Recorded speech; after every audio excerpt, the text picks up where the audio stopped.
Hello, my name is Martin Surl, the Police and Crime Commissioner for Gloucestershire, and welcome to the latest in this series of webcasts between myself and the Chief Constable Rod Hansen. As always, we have been filmed by colleagues in social distance conditions, which are very important for all of us. I hope you enjoy the webcast. Rod, well, thanks for taking part in this.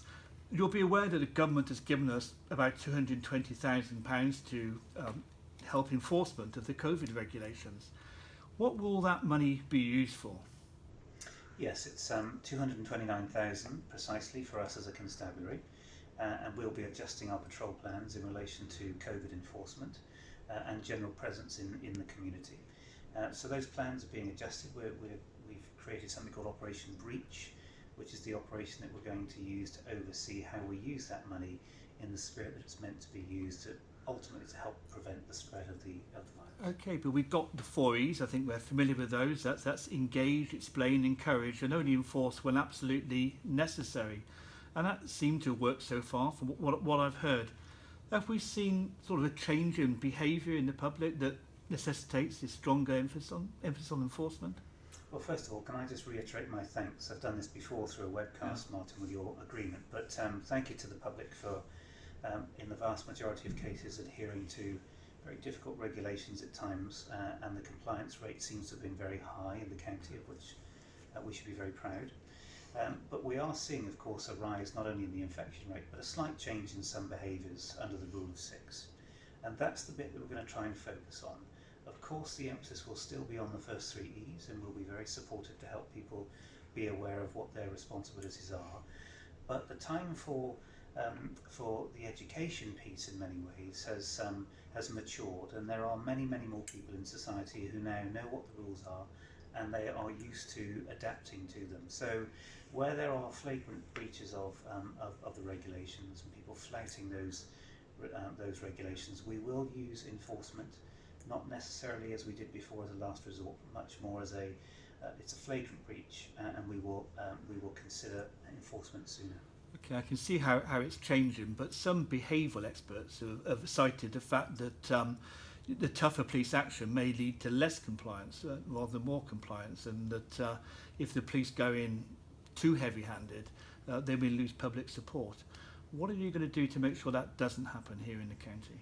Well, public support is critical, of course. Legitimacy is key, I think, and we will track the behaviour of the public to the best of our ability. We will track on a daily basis our activities. The senior leaders involved in the operational aspects of the COVID enforcement get a weekly update on information that includes public sentiment, and from that update we can make subtle changes, less subtle changes if we need to, but hopefully just subtle changes to the way that we're operating. And we've also recently introduced what we're calling a bronze commander.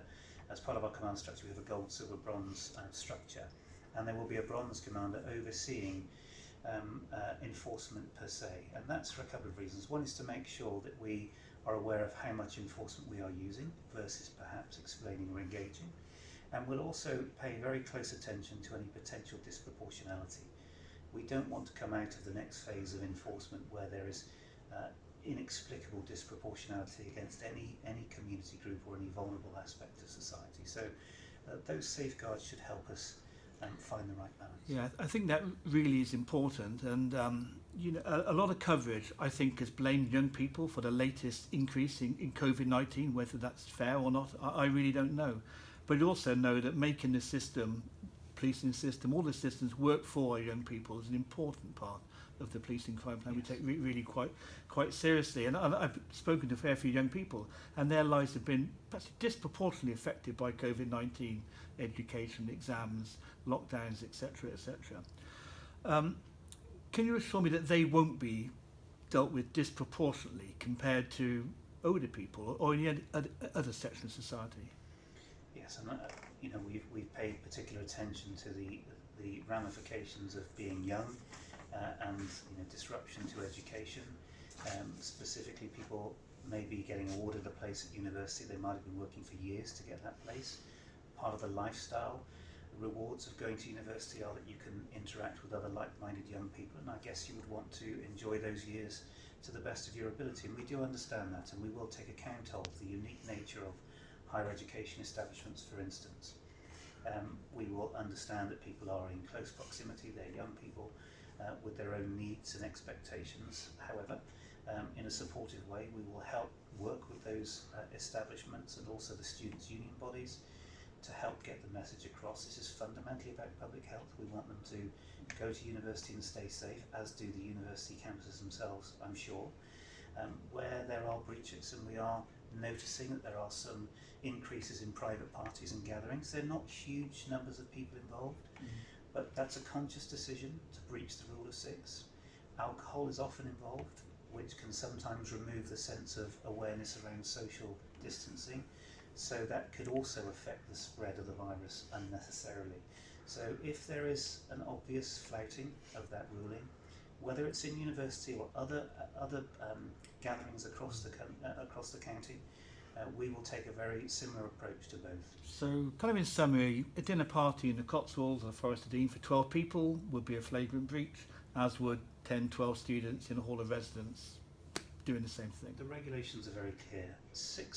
No more than 6 in a private or public space for good reason. And whether it's in a university or at a tea party or anything else, we will take the same stance. And if there is a flagrant breach of those regulations, we will resort to enforcement and issue a ticket if needs be. Thank you. And I think my message to the public is please comply with the regulations. I think they are still reasonable. Rod, do you have a message for the public, just to summarise? Well, thank you again. Please help us to do the best we can to keep ourselves safe as a community. We're doing the best we can, I think, at the moment. There is a change in behaviours. We will use the money that we've been awarded to fill that space, and if we have to move to more enforcement, we will, but we'll do it very carefully, very thoughtfully, and with as much support as possible. Well, thank you, Rod, and thank you for your officers and staff, what you're doing to try and keep the county safe. I certainly hope you've enjoyed the webcast and found that useful. If you did, you can watch it again on our web channels or our social media channels. Very importantly, please do comply and please try to stay safe. Thank you.